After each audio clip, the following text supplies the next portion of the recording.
긴급 첩보를 남깁니다. 중국에서 출발하는 배 안에 대량의 마약이 숨겨져 있다.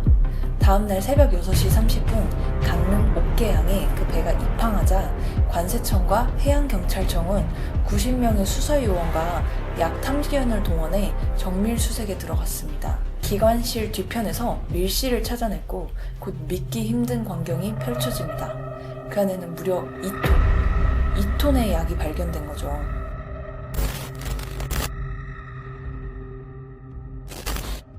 수리남을 기억하시나요? 수리남의 실제 인물 조봉행이 만들었던 약이 총 1.2톤인데 한국에서 2톤의 약이 발견됐다는 건 도저히 믿을 수가 없는데요.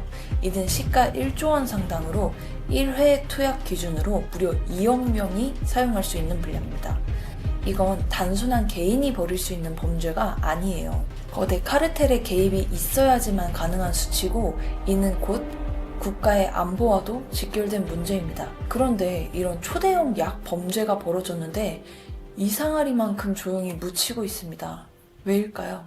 저는 오늘 우리나라에서 벌어지고 있는 약 사건 사고들의 실태와 그 심각성에 대해 얘기해 보려고 합니다.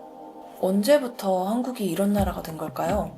불과 얼마 전까지만 해도 우리나라는 약청정국이라는 말을 정말 많이 들었는데 말이죠. 대검찰청에서 발표한 약 범죄 데이터를 한번 볼까요? 어느 순간 약 관련 범죄가 폭발적으로 늘어나는 특이점이 있습니다. 바로 2018년, 이때부터 약 관련 범죄가 폭발적으로 늘기 시작했는데요. 10대와 20대 약사범은 무려 5년간 무려 3배 가까이 증가했습니다. 또한 21년 식약처 조사 결과 전국의 하수도에서 매일매일 4만 명이 투약 가능한 분량의 필폰이 배출된다는 결과까지 나왔다고 해요.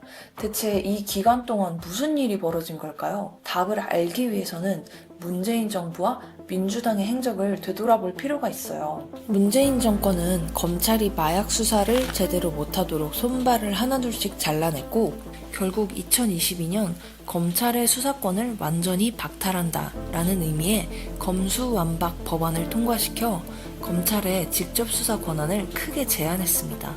그 결과 마약 수사는 경찰로 넘어갔고 검찰은 더 이상 직접 수사에 나설 수 없게 되었어요. 이에 당시 윤석열 검찰총장은 검수완박에 크게 반발했습니다.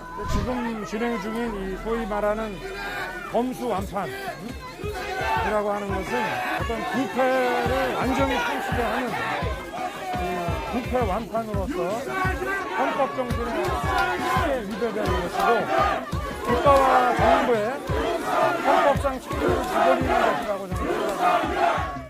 또한 이번 탄핵 정국에서 큰 논란이 되었던 공수처. 공수처 역시 문재인 정권 때 만들어졌는데요. 당시 검찰총장이었던 윤석열은 미국의 DEA와 같은 약청을 설치해야 한다고 주장했지만 이 역시 받아들여지지 않았어요. 문재인 정권이 이렇게 검찰과 윤석열 죽이기에 들어가자 검찰총장 윤석열은 결국 이를 계기로 총장직에서 사퇴해 대통령에 출마합니다. 그리고는 약과의 전쟁을 선포하게 됐습니다.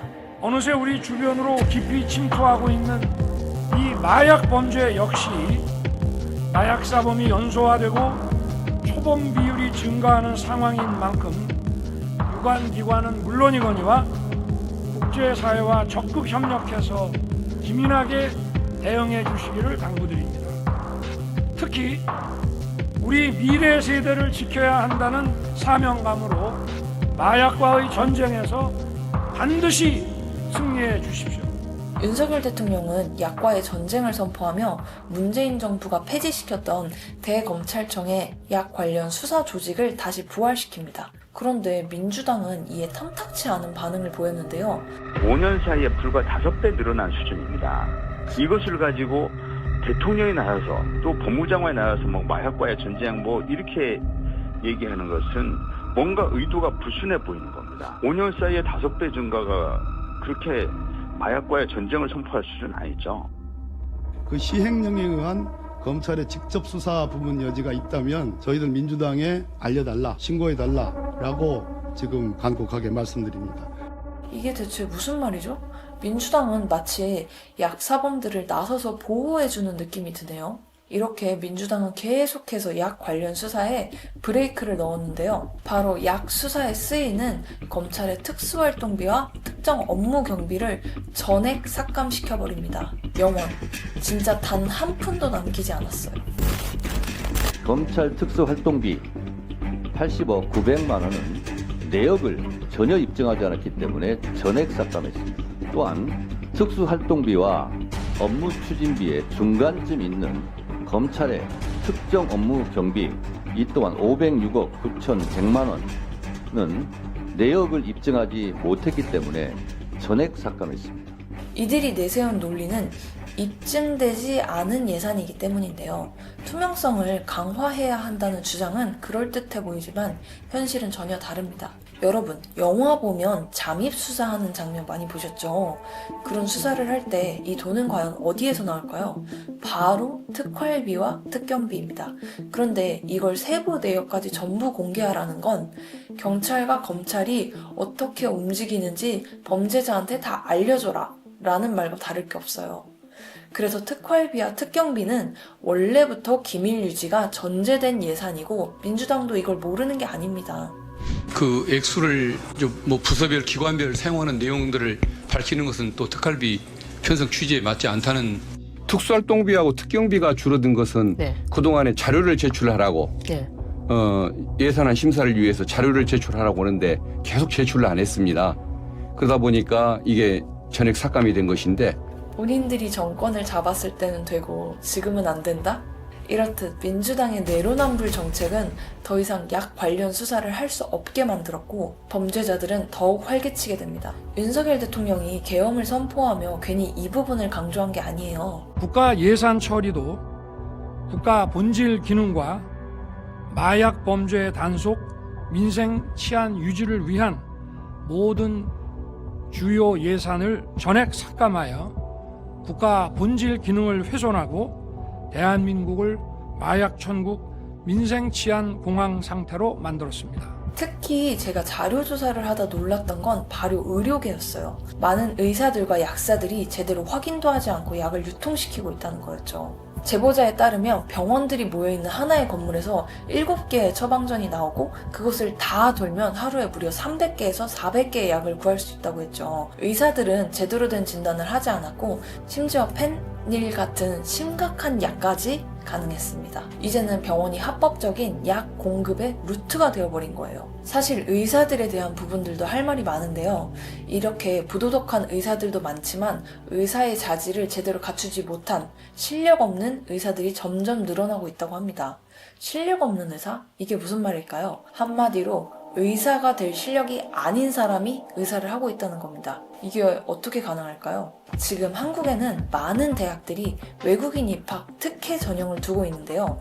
말은 그럴싸해 보이지만 이건 사실상 화교 입학 특혜 전형입니다. 왜냐? 지금 한국에 체류 중인 화교들은 전체 외국 국적 동포의 77.5%에 달하고 그 수가 무려 70만에 가깝기 때문이에요. 실제로 2004년 화교 경제인 협회에서 발표한 통계에 따르면 협회 회원의 27.7%가 의학업 종사자라는 사실도 밝혀졌죠. 이건 단순한 양만의 문제가 아니라 외국 조직, 특히 중국과 대만 화교들이 우리 사회에 깊숙이 들어와 있다는 신호입니다. 중국산 마약류를 유통하고 투약한 중국 동포 출신 47명이 권고돼 필로폰을 상습적으로 흡입하고 유통까지 한 20, 30대 중국 동포 2세가 중국에서 필로폰 등 다량의 마약을 국내에 밀반입한 중국인과 일당이 구속됐습니다. 2018년 대만의 최대 폭력 조직 중련방은 한국에 152kg의 필폰을 들여왔습니다. 이는 508만 명이 동시에 투약할 수 있는 양이죠. 운반 방식도 아주 교묘했는데요. 이들은 16세 청소년까지 운반책으로 활용했고 소금을 약처럼 포장해서 밀반입하려 했습니다. 소금을 약처럼 포장해서 밀반입한다? 이건 실제로 약 범죄자들이 자주 쓰는 수법이라고 해요. 약 관련 범죄는 중국과 대만뿐만 아니라 태국, 베트남, 필리핀 등 동남아에서 넘어오는 외국인의 문제도 심각한데요. 그중 제일 심각했던 건 경기 남부의 최대 규모로 꼽히는 베트남인 전용 클럽에서 96명 중 12명이 약 투약 혐의로 긴급 체포된 일이 있었고 이들 중 27명이 불법 체류자와 불법 취업자들이었어요. 이런 걸 보면 트럼프가 왜 불법 이민자들에게 그렇게까지 강경하게 대처하는지 이해가 되지 않나요? And we have to stop fentanyl, and that includes China. Fentanyl has killed this year at least 200,000 people. It's pouring in from China through Mexico and Canada, and they've got to stop it. And if they don't stop it, the tariffs are going to get worse, a lot worse. 이건 단순한 약 범죄 수준이 아니라 한 나라를 무너뜨릴 수 있는 전략 무기입니다. 지금 한국에서 벌어지고 있는 하이브리드 전쟁의 일부죠. 약 청정국에서 주요 소비 시장으로 전략한 한국. 약과의 전쟁에서 승리하지 못한다면 우리나라의 미래는 없습니다.